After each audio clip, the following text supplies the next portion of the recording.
Seguimos su espacio Voz para el Cambio, hoy miércoles, siempre con esta posibilidad de poder llegar a ustedes en Voz para el Cambio, donde tratamos temas de interés, tanto que nos afectan a nosotros como a ustedes, como país, como sociedad, pero también como mundo. Y en este espacio siempre me siento halagado de poder compartir espacio de reflexión con un colega, una persona joven, talentosa, médico, profesor, y siempre como con esa mirada de poder conectar con los problemas sociales, conectar con la sociedad, pero conectar también con esa parte profesional.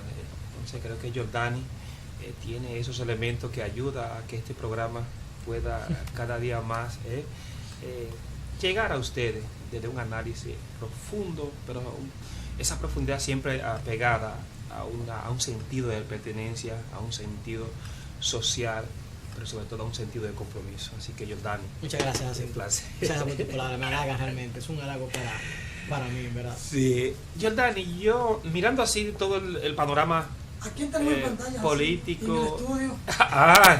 Un saludo ahí, ese es mi hijo Sebastián, siempre es uno de los principales seguidores que tiene Voz para el Cambio.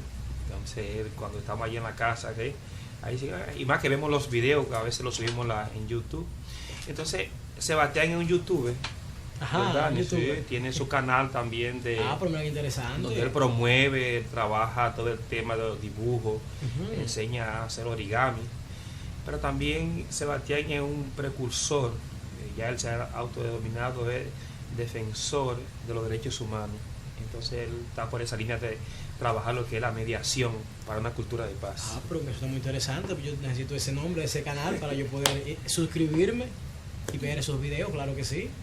Entonces, mirando así, ya aprovechando que está Sebastián aquí, y más nosotros, Jordani, que tenemos un acercamiento de acompañar procesos, que son en las escuelas. Tú trabajas en una escuela que es el Liceo Estados Unidos. Sí, así es.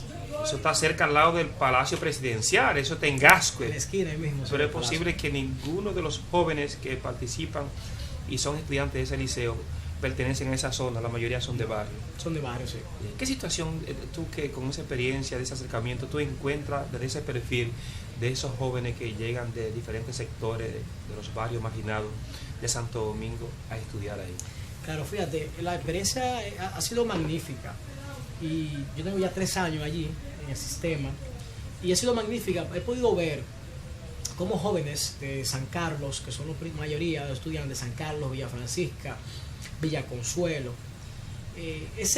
uno puede ver la diferencia, o sea, uno puede ver las limitaciones que estos jóvenes presentan, tanto limitaciones económicas de la familia, pero sobre todo la educación, la falta de valores que hoy en día es muy tanteable, se puede medir, se puede ver fácilmente. Y a pesar de que esté en Gascue, pero no hay estudiantes de Gascue estudiando allí, sino más bien son de otros sectores, como bien decir, aunque San Carlos está cerquita, pero son personas de más bajos recursos que asisten acá. Pero la experiencia es magnífica porque me ha ayudado a mí a poder entender más la realidad, poder conocer más el porqué de esta gran falta de valores que se ve hoy en día. Y lamentablemente sí tenemos allá jóvenes con muchos problemas familiares, muchos problemas económicos, de depresión, trastornos conductuales que realmente reflejan el porqué de sus notas, malas calificaciones. Y a veces también los maestros debemos también entender esto, entender de que hay problemas emocionales, trastornos emocionales, que son los que están afectando a estos jóvenes, y que no es solamente un asunto de que el muchacho a veces no es el que quiere, sino es que no puede dar más de él. Son muchas las cosas, Jacinto, que... Yo estoy de acuerdo con lo que tú planteas, porque yo también tengo la experiencia de trabajar en las aulas. Ahora mismo nosotros estamos acompañando un proceso ahí en el Liceo Juan Pablo Duarte, uno de los liceos más importantes que ha tenido. Claro, con mucha historia. Mucha historia. Y a partir de lo que tú dices, ahora yo estoy conectando, yo veo en los estudiantes muy poca concentración a la hora de poder dar trabajando con ellos los contenidos, las Claro. reflexiones. Y están muy pegados al tema del celular, son Sí. jóvenes hasta cierto punto con el ruido, son muy ruidosos. Tú hablas, pero tú encuentras ese cuchicheo dentro. Claro. Y eso se crea un ambiente de que le dice a uno que ellos realmente no están interesados Así en lo que es. tú le estás Así impartiendo. es. Entonces eso es hasta cierto punto molestoso Ujú. para uno como educador, en este caso como panelista. Y yo como tú lo estás describiendo ahí, ¿cuál es la situación que están viviendo esos jóvenes Pero, el día de hoy? pero algo que, algo que pude detectar, el por qué no muestran interés, es porque ellos no van entendiendo las palabras que uno va usando. Hice la prueba, mientras daba una charla con ellos, un tema explicándole, mientras iba hablando con ellos, yo notaba que estaban como en el aire algunos de ellos. Y algunas palabras que son muy poco usadas, les preguntaba, ¿usted entiende esta palabra? Yo le voy a decir, ¿qué significa? Y no sabían. Entonces, al no conocer el significado de muchas palabras, no le prestan atención, o sea, no les interesa. Entonces, creo que la cosa también por ahí es, y yo decidí con ellos cambiar la metodología, y yo ahora he vuelto al dictado, ese dictado que se sacó de las escuelas, se sacó de las aulas, porque se entendía como que no estaba ayudando.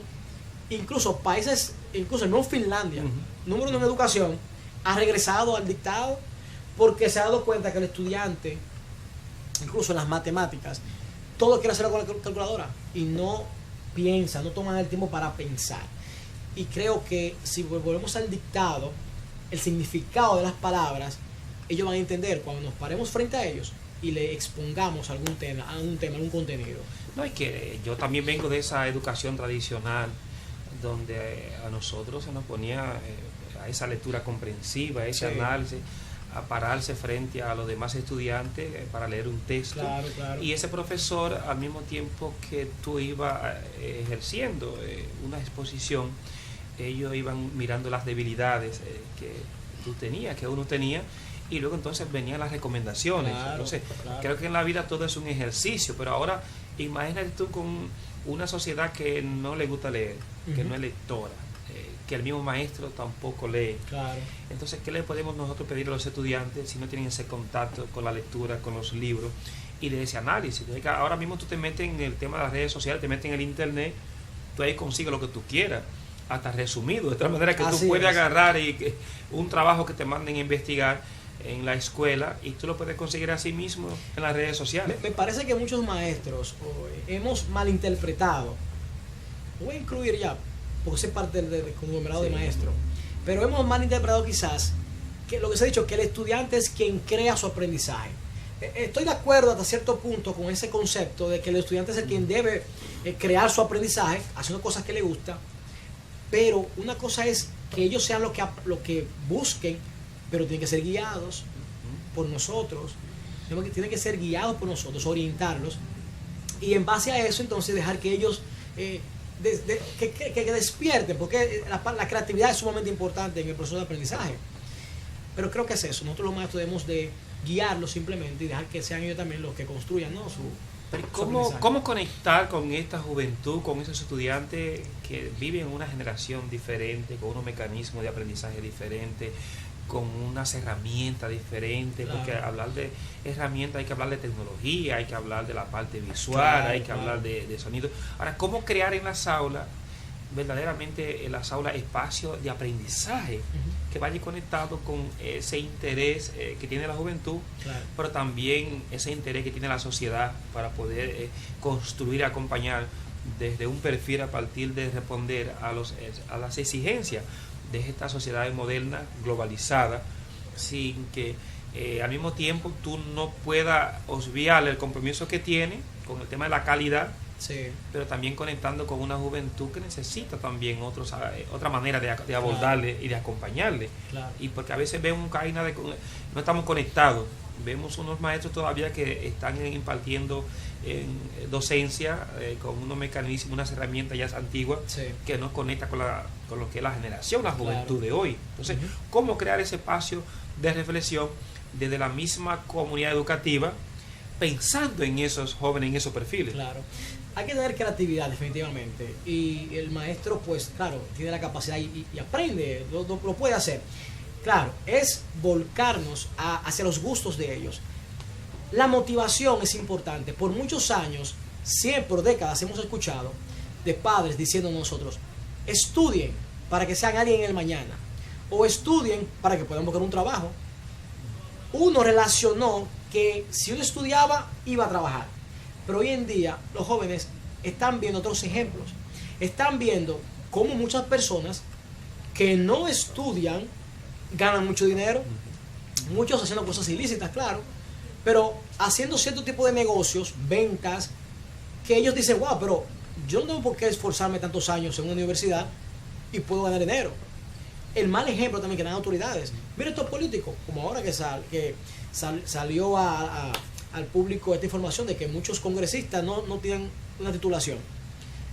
Yo tengo estudiantes que me abordan ese tema y yo dije, Dios mío, los estudiantes están pendientes a todos, porque están en redes sociales mirando. Entonces, tenemos que volcarnos diría yo, al gusto de ellos, motivar. Primero a investigar qué motiva a estos jóvenes a estudiar, a hacer el sacrificio, ese esfuerzo. El niño prefiere quedarse en su casa acostado. Entonces, ¿qué motiva realmente a este joven? Entonces, va mucho ahí también la creatividad. Ahora en día... Pero tú piensas, porque como tú lo estás diciendo, eso es muy bonito, desde la parte conceptual nosotros ahora, eso que tú dices, ya hay otros países que lo han entendido. Un ejemplo, en el caso de Japón, sí. Japón ha concentrado, fíjate cómo ha cambiado todo el tema del currículum. A partir del gusto, a partir de la creatividad, a partir de ese perfil que tienen ellos, como son la juventud, ellos han focalizado el acompañamiento y la formación a esos jóvenes, a esos niños, adolescentes que van subiendo, en 3 elementos fundamentales a partir de lo que ellos creen. Primero hay que trabajar desde lo que es el tema de la parte de moral y cívica. Definitivamente. El tema, cómo crear el tema de ciudadanía para esa interrelación. Me recuerda que se sacó de las aulas. Sí, y aquí se sacó de las aulas. Oh, Dios. También, ellos entendiendo que son líderes mundiales, también ese estudiante tiene que aprender, aparte del idioma suyo, 2 más. Hay que conectar. Y tercero, ese joven que está ahí va a aprender lo que a ellos les gusta y lo que ellos son buenos, que es el tema de la tecnología. Entonces al final, cuando tú ves desde ese perfil, a partir de lo que exige la sociedad, a partir de lo que ellos pueden ofertar, entonces tú lo que haces es que encamina y fortalece ese perfil en ese país. Claro. Pero aquí, dentro del sistema educativo, fíjate que todo el mundo piensa que tiene que ir a hacer una carrera universitaria. Pero el mundo demanda, lo que necesitamos nosotros es muchachos jóvenes que sean técnicos, claro, que tengan saberes específicos, claro, que tú puedas insertarse en el mundo laboral rápido. Claro. Entonces, ¿por qué mantenemos en las aulas esas formaciones tan largas? Claro. Luego 6 o 7 años en la universidad, y al final es posible que todo ese título tenga que colgar. Claro. Y hacer a ese joven hacer carrera y estudiar cosas que tal vez no va con ellos. Definitivamente. Yo mismo he cambiado bastante la metodología, invitando a otros países que sí le ha funcionado, y es logrando que los muchachos sean ellos los mismos constructores, pero bajo la guía, ¿no? Yo, en cambio, trabajo con ellos. Hay muchas aplicaciones de redes sociales que son educativas. Ahí tenemos a Duolingo, por ejemplo, por decir una, es una aplicación de idioma. Tú te encuentras muchas aplicaciones. Hay aplicaciones para matemáticas, para ciencias naturales.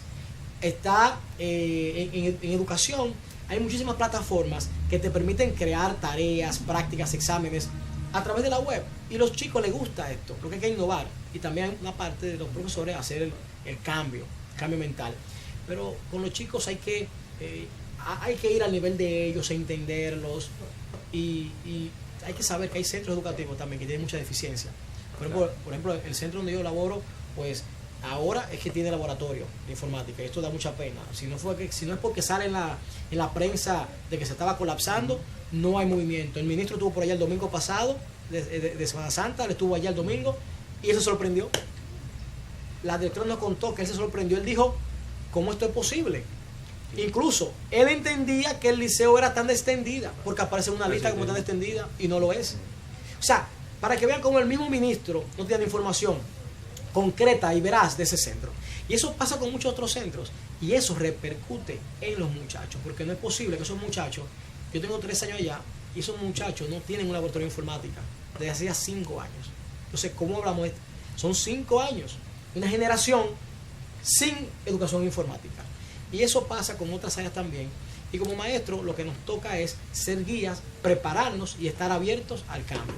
Bueno, Jonathan, siempre te confundo. Jordanis Torres, darte las gracias por permitirme compartir este para mí espacio es un placer contigo. haciendo esta Y estos contigo temas siempre. tenemos que venir, seguir tocándolo porque tenemos que Claro. focalizar en ese tema de los jóvenes en nuestro país, cómo nosotros desde aquí poder generar reflexiones Claro. que lleguen a las autoridades y que se le ponga una mayor atención a esa juventud que al final es el presente y es el futuro, y depende de que nosotros le acompañemos a partir Claro. de eso, de lo que ellos quieren, de lo que a ellos les gusta, y luego aterrizado a este mundo moderno, Así tecnológico, de imagen, de cosas concretas, rápidas, y no mantener muchachos en las aulas tantos años y al final cuando terminan no saben qué hacer con los aprendizajes que tienen. Así es. Así que gracias amigos, gracias. Vamos a una pausa y en breve regresamos con Alfonso Torres.